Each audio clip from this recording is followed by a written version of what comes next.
Without too many effects.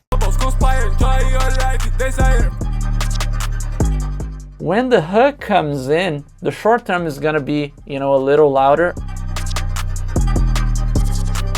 Aux track back to 0, otherwise that's going to be exported like this. So let's do that.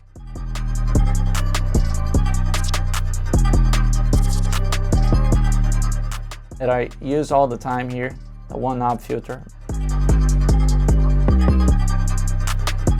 Something like that. So you're basically just creating more focus for the frequencies above that.